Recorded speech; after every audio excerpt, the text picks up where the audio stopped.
Hello friends, welcome to my channel. Today is the day 7 for our PaloAlto Panorama series.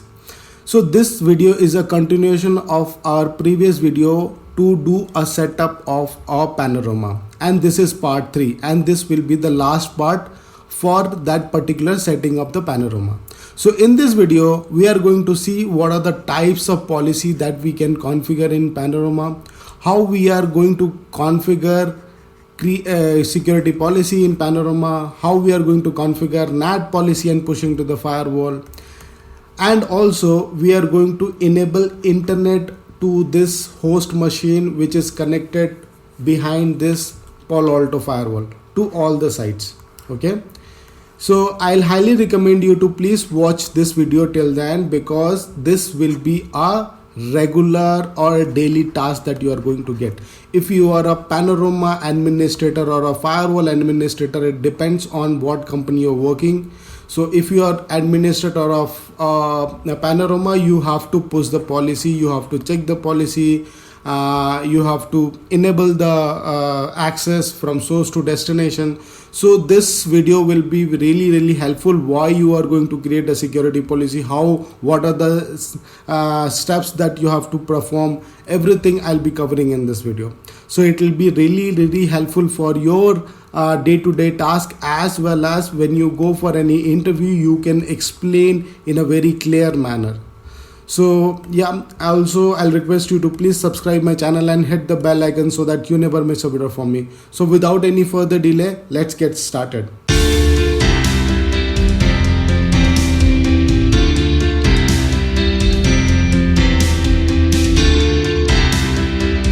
So friends, now we'll understand what are the types of policy that we can configure in Panorama.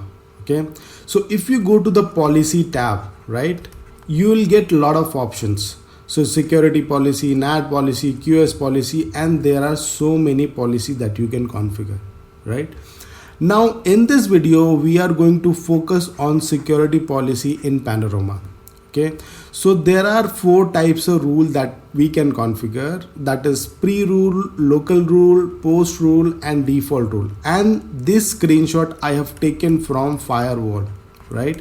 So basically, from firewall perspective, when we push anything from panorama to firewall, there are 4 type of policy which I am going to explain you now. What are the things, why it is so, what is the use case of those rules, I'll explain you now. First of all, we need to understand the rule always process from up to down, right? So first the pre-rule, then local rule, then post rule, and then default rule. Okay, in pre-rules, what kind of traffic that you are going to define? So for an example, you are going to define a DNS traffic. For an example, okay, DNS traffic, it has to be allowed for all the users, right? Because DNS needs to be there, then only they can resolve the IP address and they can access the web, or maybe they can access the internal resources as well.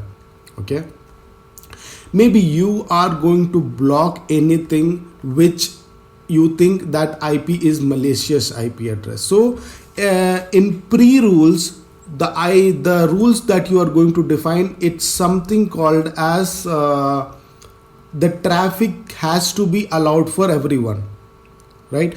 So it can be denied statement or it can be allow statement. It has to be kind of a applies to all the users or something like that, right? So pre-rules will have a impact to all the users, right? So now we'll talk about local rule. Local rule can be configured in firewall. Okay, it is not pushed from the panorama to the firewall. We are configuring locally to the firewall. Okay, this can be useful when you are troubleshooting something and you don't want to push it from panorama in situation wherein you don't have access to panorama and you want to troubleshoot something in the firewall. Okay, so you can configure the local rule. Because you cannot modify the pre-rules, you have option to create local rule and do a troubleshooting, right? And after that the post rule will be coming into the picture. Now you have a site for an example and you have multiple subnets, right? So subnet 1 can communicate to subnet 2, subnet 3 can communicate to subnet 5, something like that. So in post rule, you can define those rules as well. In post rule, you are going to define something which will be very specific, that from subnet 1 can be the subnet 1 can access to subnet 5 on port number 443 or port number, let's say 25, something like that. So you are going to put a specific rule in the post rule, right? And the default rule which is already been configured by, it is already been there, okay, that is intrazone and interzone default policy, it will be there. So you can plan accordingly how you want to push the policy, what rules needs to be applied to all, which needs to be configured when you want to test something. You can configure the local rule, and specific you can choose as post rule, and default rule will be always be there. So you have to plan it and you have to implement those rules as per the requirement, right? Now we'll jump into the lab now and we'll try to configure that. We'll see how it works, and we'll finish our task for today, which is providing internet to the PCs which is there on the site, right? We'll see that in the lab. So let's jump into the lab now. So friends, let's hit the lab, and we are using the same topology what we are using before in the previous lab. Okay, so what we have to do is we have to create a policy. So we are going to create the policy with the help of this object, and we have to select that particular site. Okay, so same way we have to do for all the other sites as well. Okay, so creating a security policy, that's all. Okay, with the help of this object. Okay, so let's get into the dashboard of Panorama. Okay, and before we go on and configure the policy, we'll go to the Panorama tab and we'll see whether the devices are connected and synced properly or not. So the shared profile is synced and the template is also synced, so everything is synced, there's no worries about it. Okay, so commit is success with the warning, we can just ignore the warning, so that's fine. Now we will go to the device group and then we'll go to the policy. Okay, now we have something called as pre-policy, post policy and default rules. Okay, I wanted to show you the default rules which is there for intrazone and interzone. Okay, so intrazone is allow and interzone is basically deny by default, so it will always be there. So right now what we are going to do is we can select any of them because we are not going to test anything right now. Okay, so basically we are going to create a pre-rule for now. Okay, and we have to select the device group from here. Okay, so for India we just need to select that group, and then we need to create the policy, and we will push this policy to that respective firewall. So for an example, I'm just creating a policy for India, so in and out.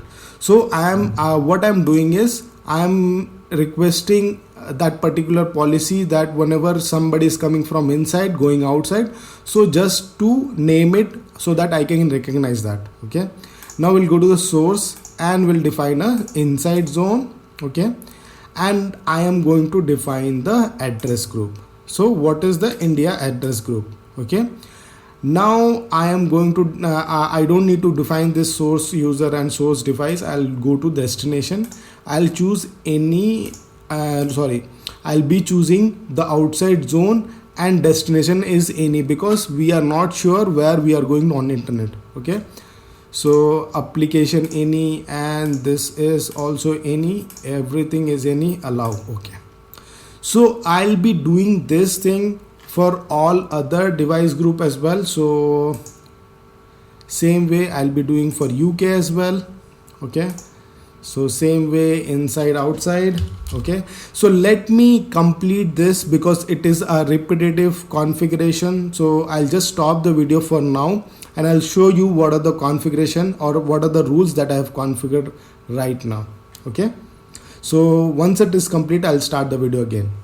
So guys, I have already created the rules. If you see in all the group, like all the device groups, I've created the rules. Okay, so now what we have to do is we have to commit this to the devices. So before we commit, I just wanted to show you that in, let's say for an example, I just chosen a UK device group. In this, if you try to see the source, okay, we have India site and we have UK site. So India site was shared, so it was visible in all the device group because it was shared. It was in the shared group. That is the reason it is available in all the groups. So if you are creating any objects in that particular shared environment, like in the shared, it will be visible in all the device group.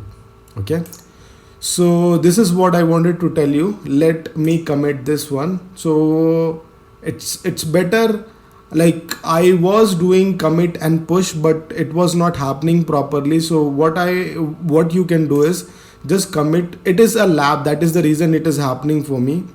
I cannot say this is happen. It happened in the physical environment as well, but I'm not much sure about it. So sometime it is not happening. Maybe you can commit to the panorama and then you commit to the devices like that. So let it commit and then I'll start the video again. So friends, now we need to configure the NAT policy. So before we do that, I just wanted to clarify something. Okay, so right now, whatever network that we have chosen on all the sites, okay, so in all the sites, it's a DHCP IP address that we are going to get. Okay, so in DHCP, what happen if you want to do a PAT? It will not happen. Okay, so you have to have a static IP address at this end. So basically at ether 1/2, we should be having a static IP address in order to do the PAT. Okay, so in real world, what happens is whenever you take any internet connection from your service provider, maybe it can be your AT&T, Verizon, Airtel, Reliance Jio, whatever your service provider is, whenever you take any connection, they will give you a static IP address in most of the cases. But let's say if you are going for a very broadband connection or something, it is required in very remote area, in that case they will give you a DHCP IP address. So doing DHCP doing PAT in DHCP IP address will be difficult. You will not be able to do that. Okay, in Palo Alto Firewall. Okay, now so what I'm going to do is, here is a trick that I use. So whatever IP address that I got from DHCP, I will take that particular IP address and I will make that particular IP address as a static IP address. Okay, so I'll show you for site 4, which is an Australia site. I'll show you and I will be repeating for all other sites. Okay, so let me show you how I do exactly. Okay, so what I'm going to do, I'll go to site 4 and you see it is an dynamic DHCP client. Okay, I'll click on that and I have got this IP address. So what I'll do is I will take a snapshot of this. Okay, and I will go here. I'll just close it. I'll just go to this interface. Okay, I'll go to IPv4 and I'll make this as a static. I will add it. Okay, and the IP address. So it is ending with 172.29.129.249. Okay, so 172.29.129.249. Okay, and I'll just click OK. So right now it has become a static, and what I'll do is I will just go to the virtual router and I'll just configure a static route. So static route, I guess the other static route is configured, so I'll just delete it and I will just do it a default route. So default route meaning that I am pointing to the internet, right? So that is the reason I'm configuring the default route. And here in the default route you have to specify the gateway IP address over here. So 172.29.129.254, right? So 254, done. Okay. So I have to do it for all other sites, whatever it is there for USA, UK and India. I have to repeat that particular thing or a particular configuration to all the sites. So let me do that and I'll come back to you. So guys, IP address starting is I have done the static of that particular IP address, the public IP address. I have done it for VM3, VM2 and VM1 as well. So all are done right now. So I'll go to the Panorama and then I'll go to the policy and then I'll go and create a NAT policies. So it will be as same as what I'm going to configure for other device group as well. So it will be in and out. The original will be inside, okay, it will be outside, and the source will be Australia, right? I'm doing for Australia, so Australia side. And translated, I'll go for PAT, translated address, I'll get the address from here, 249. So I'll just add it, 172.29.129.249, right? So I'm going to NAT on this. I'll just click OK. So I'll do it for all other device groups. So till then I'll just stop the video and I'll start it again once it is done. So friends, I have already done the configuration and I have already committed as well. So if you go to any site, I have done the NAT policy. I have already posted. So if you want to see the policy, the NAT policy, you will be able to see over here. Okay, now what we have to do is we just need to go and try to access from the test machine. So we are going to log into each of the machines and we'll test the connection. So now what configuration that you need to do it here, we just need to do the configuration of what the IP address, the default gateway and the DNS. That's all you need to give. So if you go here, if you go to network interface, the default gateway of that particular device will be, or the test machine would be the inside IP address of this interface. Okay, so we will go here and we'll try to access it. Okay, so right now we are doing for 10. So we'll just open Firefox and we'll try to access the web. Okay, now google.com. Okay, now if it is not accessible, what we can do is we'll just go and try to see the traffic, whether the traffic is coming or not. It says the Google base is allowed already, so we'll just go here and we'll see the internet is working for site A. If you see over here, there is a site A. Now we'll try to access from site B. Okay, site 2. Same configuration, we just need to give the IP addresses. That's all we need to give. Okay, now here we are able to access. Now here we will go and try to access it again.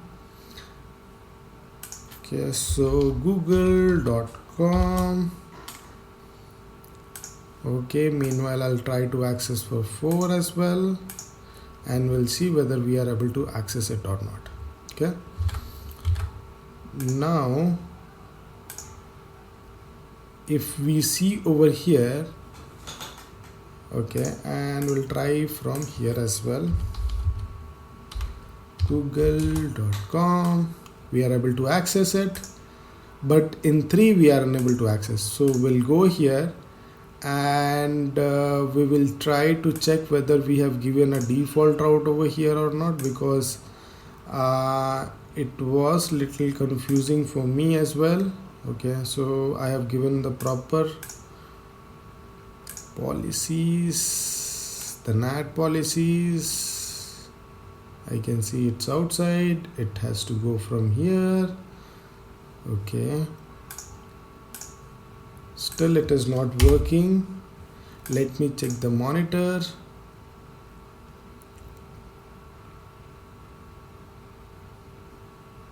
Okay, I can see that there is no traffic that is coming in here. So let me just try and check. Okay, I'll just go to the interface, okay, and we'll see what is the IP address. Okay, that is the reason the zone is assigned wrongly. Okay, so we have to assign the zone correctly, and we just need to push the policy. I guess it should work, because as the zone was not correctly done, that was the reason it was not working. So now friends, the commit is successful. Now we'll try and test the connection for site 3, and we'll try to load the page again. We'll try to open a new browser and we'll try to test this connection again. Still it is not working, so maybe we'll just go to the control panel, network connection. Okay, it is disabled.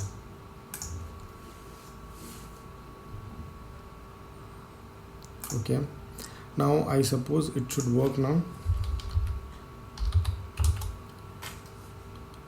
I have done. Okay, now the Google page is coming, so internet is working right now. So as we have seen, like, we have created a policy, we have created a NAT policy, we have created an object, we have pushed the zone information. So all these things we have done it from Panorama, and we are able to see those configuration, and we have done a very minimum configuration over here. In terms of configuring any device related things or policy related configuration, we have done very little from the device itself, and everything was done from Panorama, and we have seen like the PCs are able to access the internet now. So friends, now we have completed all the tasks which was there in the task list, and now finally all the sites are having internet connection now. Okay, and this is what I wanted to cover in this video. If you have increased your knowledge or you have enhanced your knowledge, please do like this video. If you want me to cover any other topics, please try to do in the comment box, or you can send me an email. Maybe you can send me a message on Instagram or Facebook, wherever you want. Thank you so much for watching, and please subscribe, and I'll be coming with a lot of new content right now. So stay tuned, and I'll see you in the next video. Thank you so much for watching.